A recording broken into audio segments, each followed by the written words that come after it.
All right, BrakeHard Podcast, back for another week. Still keeping it up with the YouTube video option as well. So if you're listening on audio and you want to see my face for whatever reason, you can go to YouTube channel BrakeHard, check it out there. But we had NASCAR, all three series, including ARCA, at Pocono this weekend. We had an IndyCar doubleheader at Iowa, and then we also had Formula One at the Hungarian Grand Prix. Diving into it real quick, the NASCAR race, the Cup race at Pocono particularly, was drama-filled and tons of emotion. Every now and then, this is like the anomaly for Pocono, right? It's kind of like every, 5 to 7 years, you get a Pocono race that's generally like batshit crazy, and you're like, what the fuck happened?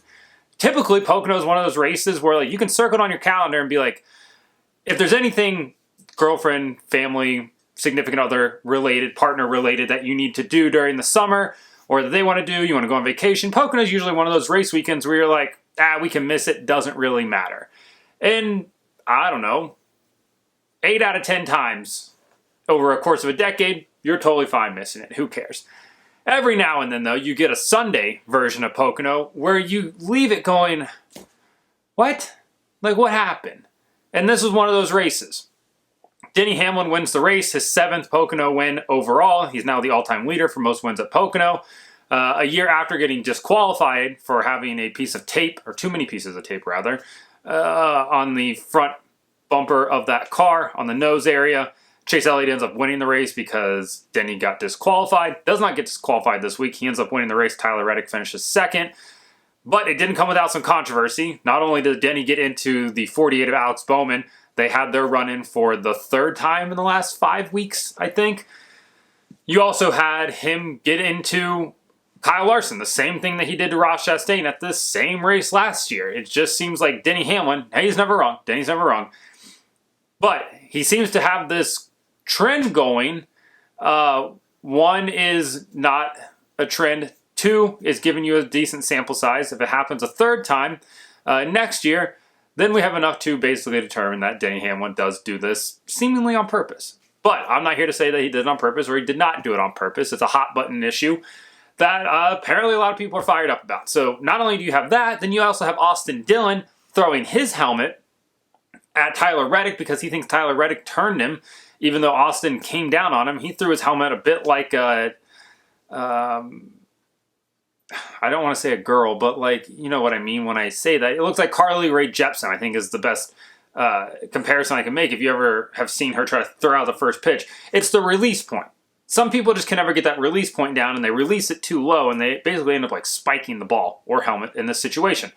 That's what happened to Austin Dillon. We'll get into that further. Ty Dillon just straight up ran over Chase Briscoe in turn 3 for seemingly no reason. I have no idea. I'm not here to stop somebody from spinning out Chase Briscoe, though, because he races like an idiot most weekends anyways. Then you have Ryan Preece getting mad and running up and yelling at Corey LaJoie while he was still sitting in his car after the race on pit road. Preece is just angry at everybody right now, and I think that he's feeling the pressure from his team and people around him that he needs to perform better in that 41 car. And then you have Joey Logano yelling at the track workers, which is absolutely hilarious. Calling them stupid sons of bitches made me laugh more than it probably should have. Which I think we all have felt his frustration. Yeah, it was a busy week, or a busy Sunday, at least. So just starting off, Denny Hamlin, Kyle Larson. We'll just dive into that real quick. Was it a racing incident? It's up for debate, right? Denny certainly raced hard, and he said that Kyle had a lane, and he left Kyle a lane. He's not wrong. He is wrong saying that he didn't make contact with the 5 car. Clearly made contact. That contact pretty much sent the 5 car on its trajectory into the outside wall.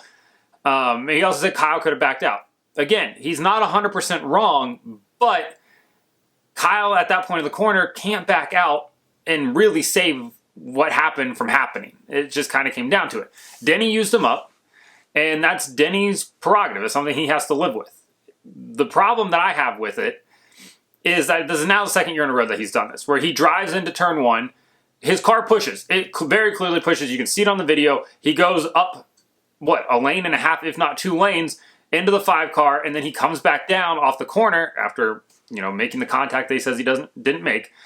And clearly he had to lift at some point. Like, he knew he was in the wrong because the 5 car, even after hitting the wall, is still pulling him down the straightaway, side by side. So there's some, it's Denny, right? Denny's never wrong. Kyle said after the race that Denny's never wrong. Denny's friends know he's never wrong. He's the comparison I made is a rich high school kid that has a bunch of hanger-on friends because they're all yes men. They never tell him no. They probably encourage his wannabe rap career.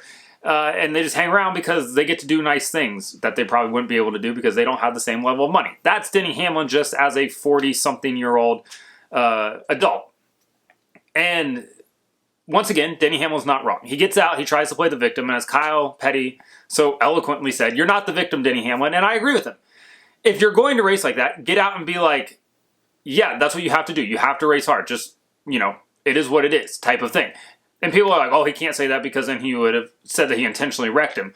I don't necessarily think that Denny even thinks that he intentionally wrecked him, and I don't think that he did intentionally wreck him, right? I think Denny went into that corner just not caring that there was a car on the outside of him, and he wasn't going to lift, which is not intentionally wrecking somebody. But I hate it when guys get out. Denny Hamlin's a perfect example of it. Chase Briscoe's another one, where they say, they just deny it. I didn't do anything wrong. He should have lifted. It's on him. Blah, blah, blah, blah. Play the victim. It's not on me type of thing. When it very clearly is. Like, you are the perpetrator in this incident. You're the aggressor. You're the one that caused this incident. So I think that's where a lot of fans are mad about it. And then the fact that it happened to Kyle Larson, who seemingly is more popular than Chase Elliott these days, if you listen to the grandstand, the amount of booze Denny Hamlin got, Denny's not a popular guy. And a lot of it had to do with the fact that he did wreck Kyle Larson. He is Denny Hamlin. Fans think he complains too much, and he probably does. But he also employs Bubba Wallace, and his 2311 team have been, not super well received amongst the fan base in certain areas. So, kind of throw all that in. The fact that the posse came out to see Kyle Larson, in a sense, because he's a sprint car guy, maybe. You had a whole bunch of people that weren't happy with Denny Hamlin. They're throwing things, like from the helicopter shot, you could see things coming out of the stands and hitting that fence. I don't know if anything actually made it over the fence. A lot of people throwing like Austin Dillon up there. But Denny smartly parked the car against the inside wall. But my problem with Denny is he doesn't own the villain that he has basically become. And he probably should just do that. Just go full heel and be like, come on, bring it on type of thing. So, yeah, it was a racing incident, right? This is the second time that he's put Kyle Larson into the wall late in a race. That's probably cost him a race win. Happened at Kansas earlier in the year as well that Denny also won. So if you're Larson, you probably have to go out and do the same thing to Denny Hamlin. And when it does happen to Denny Hamlin, he cannot complain. He will complain. He'll go on his podcast, Action is Detrimental. He'll say that it wasn't his fault. He'll say that Kyle Larson's done this to other people. He's going to say this on this episode that comes out on Monday. He's going to say that Kyle Larson does this to other people. Then he's going to word vomit for, probably 20 minutes, never actually say anything, and then move on. But when Kyle Larson does it to him, he can't go on that same podcast and say that, he got wrecked and Kyle Larson does this to everybody. And this is just how people race these days. Denny loves to go on that podcast and critique everybody else's driving. He loves to criticize everyone else's driving, but he never criticizes his own. And this is a situation where he should probably go back on it and be like, listen, hindsight 2020, I definitely made contact with him. Didn't realize that. That's my bad. Maybe, don't apologize if you don't feel like you have to apologize. I'm not here to tell you to apologize. I think apologies are worthless, after the fact.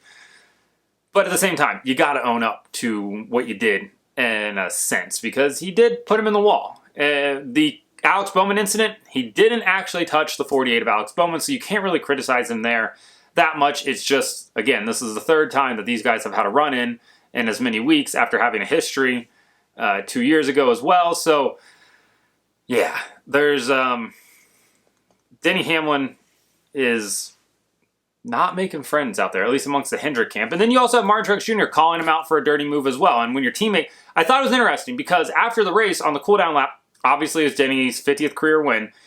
You had his teammates roll up on him. Obviously his team cars congratulated him, the 2311 cars. You had Ty Gibbs roll up and give him a nudge in the back and a thumbs up. And then you had the 19 car of Martin Truex Jr. just blow by him, just not even acknowledge him. And I was like, oh, that's different. Maybe Martin's just mad that he didn't win because he had a really strong car as well. And then after the race, he tells Claire B. Lang at SiriusXM that it was a dirty move. And listen, if Martin's calling you out, he doesn't really call out anybody. Like, Martin Truex just doesn't really get in the controversy very often. 2018 Martinsville withstanding. But other than that, when he says something about it, you probably fucked up just a little bit. So, yeah, it was not the best weekend for Denny Hamlin in terms of, making friends out there. It will be interesting to see if anything happens this upcoming weekend at Richmond. A lot of people on Reddit and on Twitter, or X, or whatever the fuck Elon wants to call it now, are saying that, this weekend at Richmond is going to be intense. Generally, when we hype up weekends like this, that they're going to be intense, there's going to be a lot of people running into each other, blah, blah, blah, nothing's going to happen. And I'm really not sold on anything happening this weekend. Richmond doesn't really race like a short track anymore. It's a strategy race. It's a tire-saving race. And it's a little bit too fast to really be a short track. So I don't necessarily see anything happening. If anything does happen, be great for content. But I see more things potentially happening at Indianapolis 3 weeks from now on the road course. So Denny Hamlin, Kyle Larson, we'll see what happens going forward. But it doesn't sound like Kyle is going to give him any slack anymore. And Denny still has the trophy. So there's that. Then you have the Austin Dillon incident where he's going into turn 1. Tyler Reddick was all the way down, basically against the inside wall coming down the front stretch, and then he comes back up to make the corner, and he's still pretty low going into the corner, albeit he's there. The 3 spotters should have easily told Austin that the 45 was down there, and Austin just turns in the corner like the 45 isn't there, spins himself out off the nose of the 45, and then proceeds to get out. It was a big wreck. It was a hard hit for Austin. So also the second time he had brought out the caution for spinning on Sunday. He gets out, and then he walks over to the track, and then attempts to throw his helmet at Tyler Reddick. Listen, we've all been there, right? Your emotions get the best of you. All of a sudden, every motor skill you have just absolutely leaves your body. You can't figure out how to throw anything. His release point was off. Basically ends up spiking the helmet. He's trying to hit a Camry going past him at 45, 50 mile an hour. That's difficult in its own right. And then he didn't take into account for the banking. And honestly, asking this man to do calculations to properly hit a moving target on banking that's harder than trying to design the atom bomb there's an Oppenheimer tie-in. Because this man can't even figure out which bear to use on the right to bare arms. He thought that bare arms, this is me showing you off my arms, not very impressive, I'm aware, you don't have to tell me.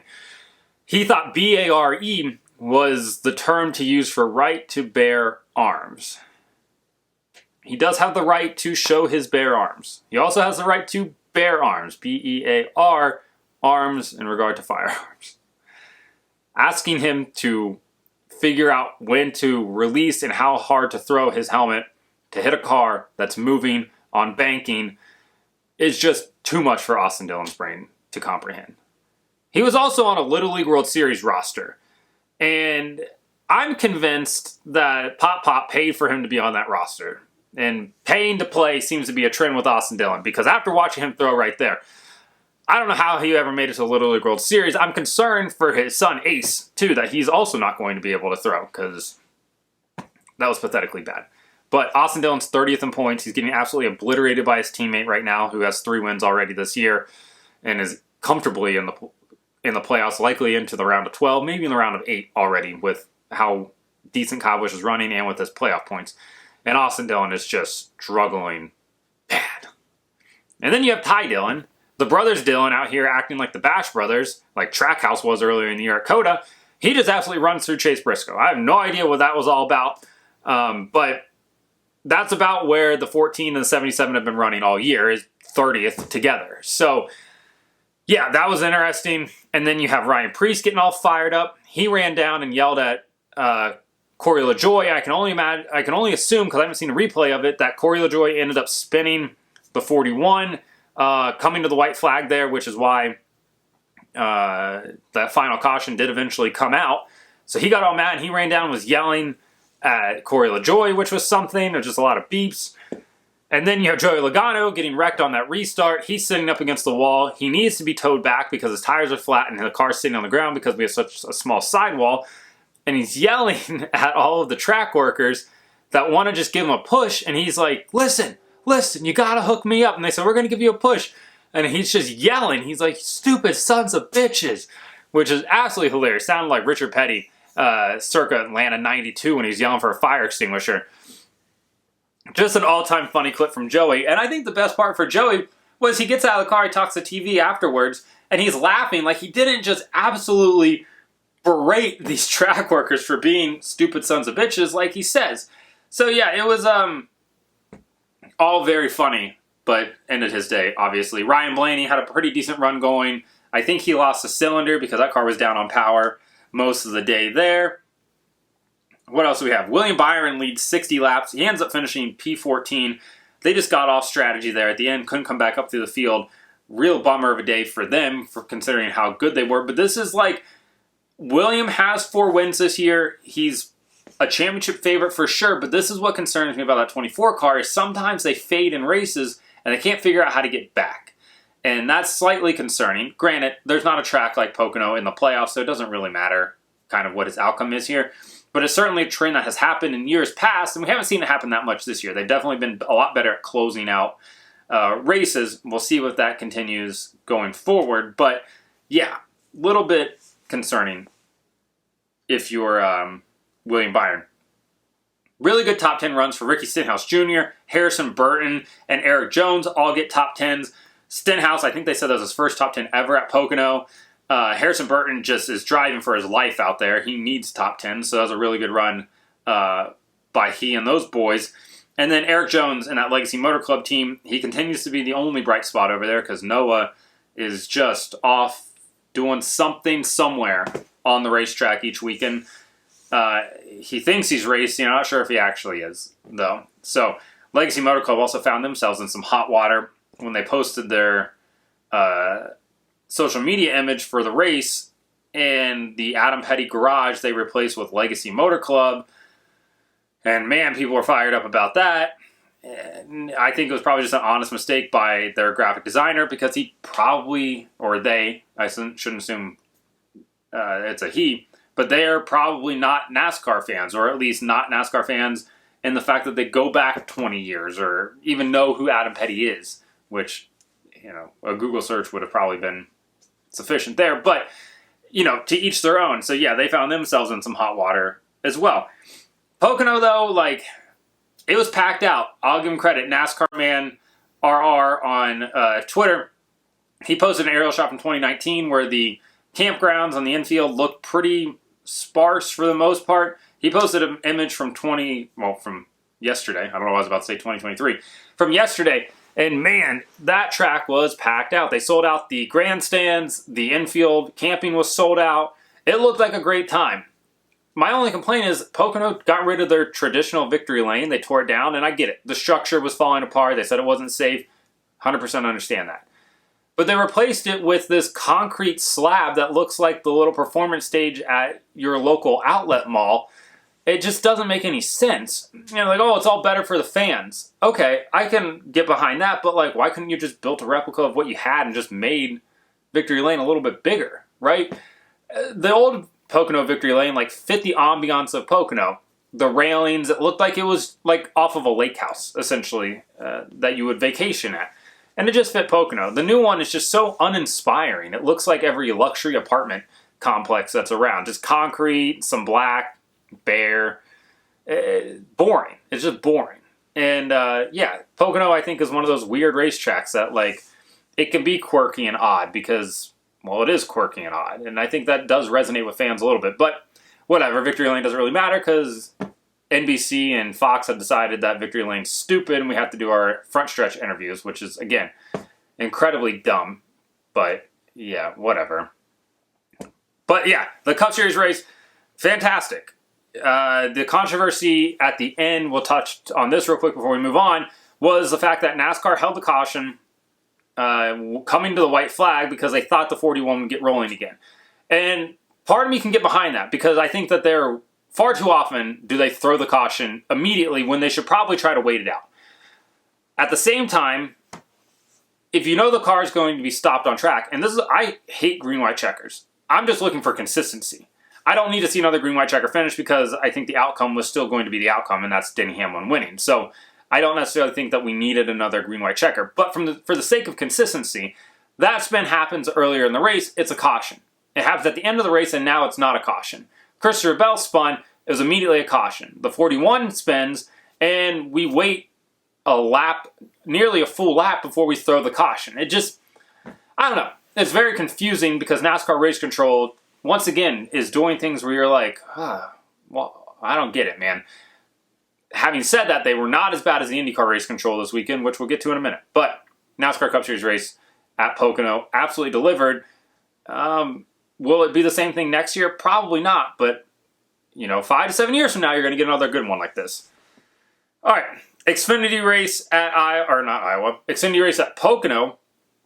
Joey Gase being slow and Justin Allgaier being absolutely asleep behind the wheel, apparently, that ruined what would have been a really good strategy race. You had Riley Herbst trying to stretch fuel all the way to the end. You had Josh Berry trying to chase him down like he was Jeff Gordon chasing down Paul Menard at the Brickyard in 2011. And Joey Gase just being a slow idiot out there, gets ran over by Justin Allgaier, brings out the caution, sets up another green-white checker. Josh Berry ends up not winning the race after having the most dominant car all day. And Austin Hill wins the race. So on the final restart, Josh Berry blows turn 1, essentially, and then is trying to pull the 21 car down the backstretch. They make contact, they almost make contact. He makes contact with his teammate and Sam Mayer, cuts down the right front, goes off into the tunnel turn 2 there, stuffs it into the wall. His day's over, caution comes out, race ends, all the other things. Josh Berry blew a chance at winning the race, absolutely. 100% agree there. Joey Gase being an idiot and being slow as hell ruined what would have been a really fun race because we were about to see if Riley Herbst could stretch his fuel way longer than he should have been able to, or if Josh Berry could race him down. And as a person who wants to see strategy races, I wish it would have played out. But in typical NASCAR fashion, they absolutely hate strategy races, and Joey Gase being a slow idiot saved them from having to have a strategy race, which is such a bummer. So, Austin Hill ends up winning his 4th race of the year, putting himself in a real good spot for the playoffs when they get started for that series in a few races. And, yeah, it was overall, like, a pretty decent race. There was some chaos that was happening. It was just kind of a bummer to see it play out the way that it did because, again, I really wanted to see that strategy race play out. And then I just hate when green-white checker races end up setting up for finishes and winners that just weren't ever really a factor all day. I really don't like when the fastest car doesn't win the race. And it doesn't obviously happens a lot where the fastest car doesn't win. But like Austin Hill led 2 laps right there at the end. Josh Berry leads 51 of 92 and doesn't take a trophy, or doesn't even get to sniff a trophy. And granted, it was all on him. But I just hate when green-white checker finishes set up for chaotic restarts, and then you get a random winner, and it's like, well, not that they weren't deserving of winning, like the task is to get to the finish line first, right? But at the same time, Austin Hill led 2 laps all day. Like, okay. I don't know.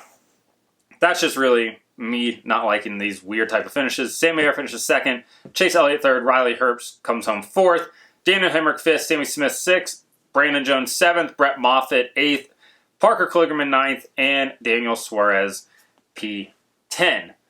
It was a day at Pocono. Get the point standings pulled up real quick for the Xfinity Series. I believe that the cutoff is now plus 26 for Riley Herbst. Parker Kligerman is minus 26. Brandon Jones is minus 54.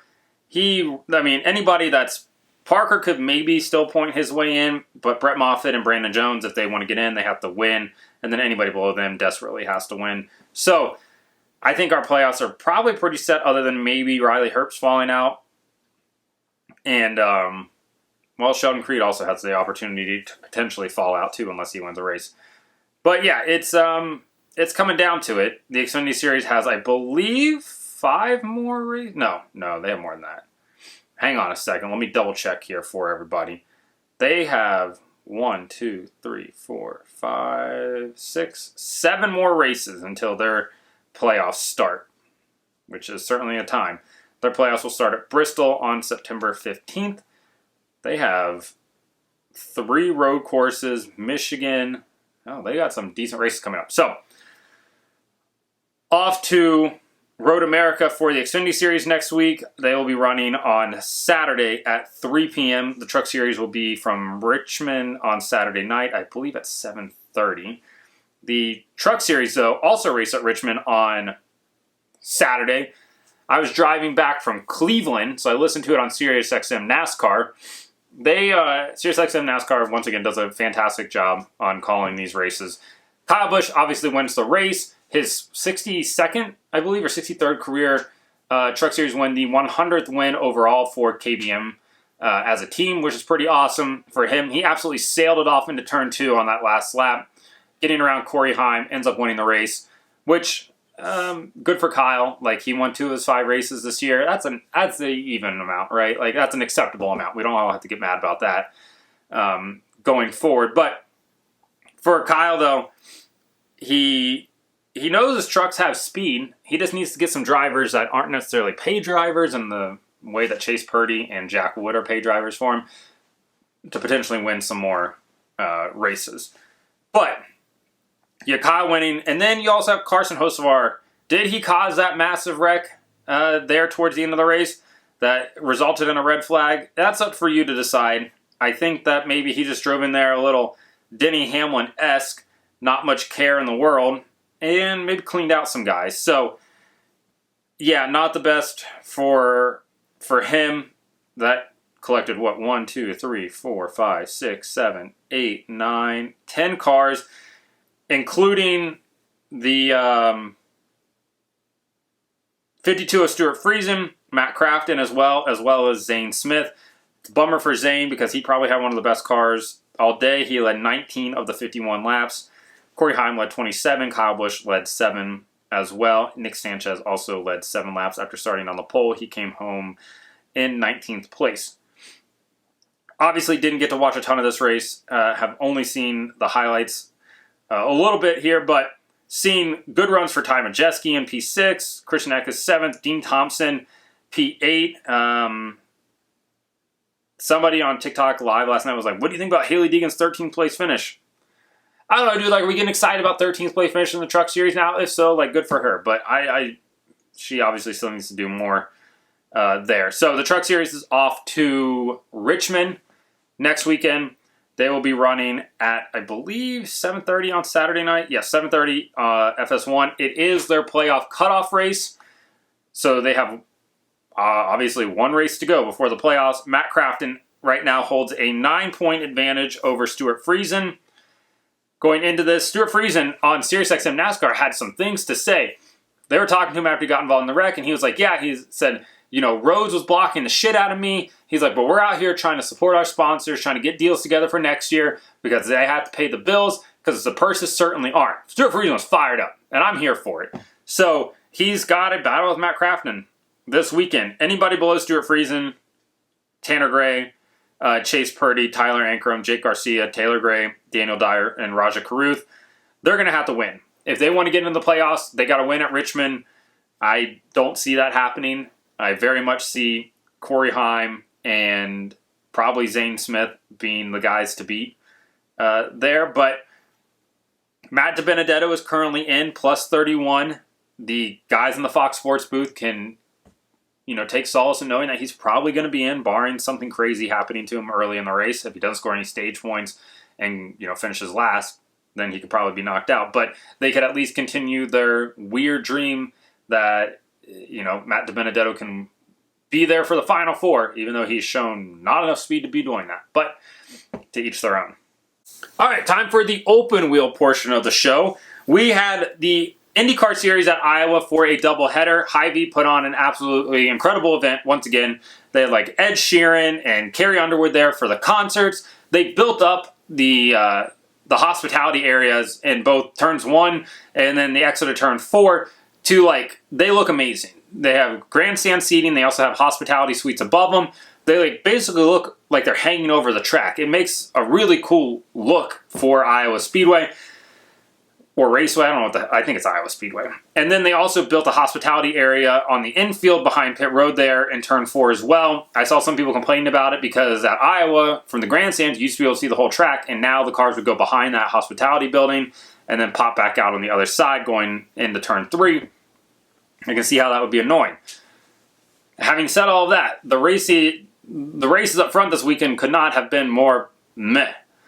IndyCar's Kirk Cousins won and Joseph Newgarden, so that's a bummer in itself because the man has the personality of a water bottle. But yeah, he's been good on ovals, I guess, right? His 4 wins this year have all come on ovals. Texas, obviously Indianapolis, controversially, and now Iowa, both wins there. It's a real bummer because as soon as he got to the lead, you just knew that it was over. Power and McLaughlin were battling in race number 2 on Sunday, and they battled for so long side by side together that then eventually they just let Newgarden catch up to them and basically ruin their race because they let him get around. And it was lights out after that, which was, again, super annoying. But at the same time, I guess it was just a matter of time until he ended up winning or getting the lead there and winning the race. So it is what it is. After race 1, though, Newgarden did get out, and he talked so tough about how, like, if the lap cars don't get out of his way, he's just going to start putting them in the fence. Clearly, you're not going to do that. It sounded like Matt Kraft now here. Just a lot of tough guy talk, and you know that they're never going to back it up. Race number 1, though. Connor Daly was mad at Ryan Hunter-Reay. Connor's always got somebody to blame. I like Connor Daly. I think he's a good media personality for the sport. In terms of an IndyCar driver, he's been, like, lower than mediocre. He's not even Mendoza line, really, when you think about it. But anytime he has a bad run or anything, there's always something to blame. That's not Connor Daly. And at some point, you got to look at yourself in the mirror and be like, maybe it's me. Again, think he's a great personality. His podcast is usually pretty good, Speed Street. I'm just not sure if IndyCar is like his place anymore. So he was mad at Ryan Hunter-Reay. Ryan Hunter-Reay was like, I don't know, dude, like, it's kind of on you. They couldn't come to an agreement. Obviously, there's some past history there, and Connor's like, oh, it has nothing to do with the fact that they fired me. I don't necessarily believe that either, but whatever. Iowa is a fun track. I saw a lot of people being like, this is boring. Well, the racing back in the pack was actually pretty good. NBC sometimes isn't the best at showing that, and they got to really look at like the leaders just lapping by themselves. But the racing was actually pretty good, so I hope Iowa doesn't go away. One of the wildest stats from race number 1 is Benjamin Peterson got lapped 15 times on speed, meaning he didn't wreck, he didn't have a mechanical issue, he wasn't in the pits. He got lapped 15 times. That's just how slow he was on track. That's pathetically slow, especially coming from these Foyt cars, which were super fast at Indianapolis. They apparently just put all the budget into Indianapolis. And they came close with Ferrucci. So, yeah, not the best there. Your podium for Saturday, now I think about it, I was about to rattle off who I thought was the podium for Saturday, but now I need to double check it because I'm not 100%. Did I just click? Okay. I'm not 100% sure. Your podium is Joseph Newgarden, Scott McLaughlin, and Pato O'Ward on Saturday. Are we sure that's Saturday? Yes, because Alex... Okay, yep. Confused myself for a second. So yeah, Newgarden, McLaughlin, Pato is your podium. Marcus Ericsson came home 4th, Will Power 5th, Scott Dixon 6th. And, well, actually, there are only 5 cars on the lead lap. Dixon was a lap down. Kyle Kirkwood, 7th, Alex Blow, 8th, Takuma Sato, 9th, and Alexander Rossi goes from 20th to 10th. Roman Grosjean, big thing this weekend. Roman Grosjean did not crash the car in either race. That's the first time in a long time. So shout out to Roman. Generally, late in a race, he kind of just says, fuck it, ends up wrecking the car. No wrecked cars this weekend. Gets a top 10 finish. No, top 11 finish in race number 1. And then a 12th place finish in race number 2. So for a guy that doesn't do ovals, not too bad. Podium in race number 2, Joseph Newgarden, Will Power in 2nd, and Alex Palou in 3rd. Palou desperately needed that podium finish. Felix Rosenquist comes home 4th. Scott McLaughlin 5th, and Scott Dixon once again in 6th. First car one lap down. Colton Hurta 7th. David Malukas, Lil Dave comes in 8th. Marcus Ericsson 9th, and Pato O'Ward is in 10th this past weekend. Yeah, so race number 2 real quick. Some inconsistencies from race control. Absolute joke that Race Control and Kyle Novak have become, which is unfortunate. So Agustin Canapino gets high, gets up in the marbles in turns 3 and 4, and if he brushed the wall, he brushed the wall. The slightest contact ever. IndyCar throws a caution. Then they can't figure out the running order, so we ran 20 laps under caution at Iowa in a race that's only 250 laps and absolutely flies by because the lap time obviously is so short. So you have 37 laps of caution, and I believe 20 of those came from 19 laps under caution for the first caution. And then you have they were so quick to throw the caution there. And then Stingray Robb goes out on track, loses a tire going into turn 3 basically. And the tire's bouncing around on the racetrack, on the racing surface. Multiple cars are having to dodge it for 13 seconds before Race Control finally throws a caution. How that managed to go that long without a caution is absolutely mind-boggling, because if one of those cars makes contact with that tire and shoots it over the fence into that high V hospitality area, it's absolutely smoking a person. They're probably not getting up like we saw at Atlanta or Charlotte back in the 90s. They're gone. They're DOA right there. It probably ends the race at Iowa forever, more than likely. And just so many bad things could have happened, and they just seem so nonchalant about it. It was super frustrating to see that. And that was only an 11-lap caution. And then you have the 20 car getting into an accident on the exit of turn 4 where he hit the wall with, 10 laps to go in the race. And they have a 7-lap caution there, and they don't red flag the race, which they set as a precedent at the Indianapolis 500 by red flagging the race 3 times in the closing laps, and then having a 1-lap shootout there at the end. So this week, they don't red flag it at all, even though they have set this precedent. And then they don't even open pit road for the leaders, which is confusing. And then they just go back to green for a 4-lap shootout. Why did the Indianapolis 500 get red flagged then? I don't understand this. Why were there 3 red flags there and none here? Race Control just has the most inconsistent rulings ever. I don't want to see any red flags. I would much rather see what happened on Sunday play out, where we respect the race distance. We're trying to get it back going again. But you also have to open the pit road for the leaders to come in, right? Because there is a strategy to be played there. I don't know. I was very frustrated by the lack of consistency from Race Control and Kyle Novak and those guys just seemingly making up the rules as they go again. And it's not great for anybody. Moving on from Iowa, though, IndyCar's off next weekend. They will be back August 6th for the streets of Nashville in the Nashville Music City Grand Prix, 3 o'clock on NBC. They have 5 races to go in their season. Alex Palou currently holds an this says 98-point advantage. I thought it was down to 80. Either way, he holds an advantage over Joseph Newgarden still, and one that I think he hopefully should be able to hold on to with only 1 oval coming up the rest of the year. It is just a little frustrating. Why? IndyCar makes it so hard to find their website's so bad. Roger Penske Media, do something to make your website better. So yeah, he holds an 80-point lead right now over Joseph Newgarden. Racing Reference is wrong, if you guys go look at that. Moving on to Formula 1, though. Formula 1 Hungarian Grand Prix. Missed qualifying. Was trying to watch on my phone while I was signing some things.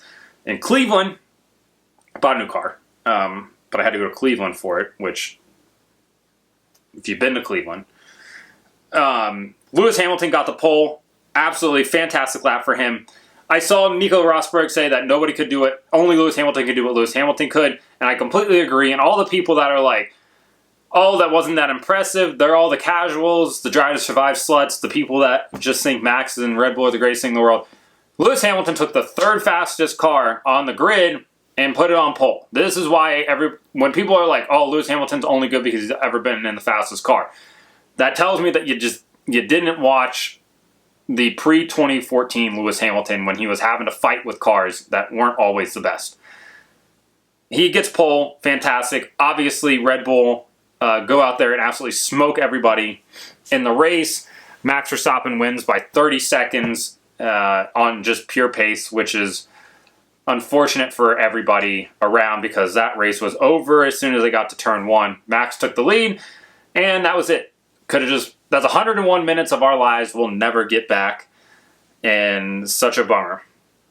Daniel Ricciardo got caught up in the Alpine teammates mess. Not great for the Alpine boys, but at least they have a new boss to maybe criticize them. Alpine has more bosses than anybody else around. So, yeah, that was not ideal. Plus, you throw in the fact that Pierre Gasly and Esteban Ocon already don't like each other, and now they have a pretty big incident together. Ricciardo did recover from that, though, and comes home P13. He thinks he could have got points in his return. I think he probably could have, too.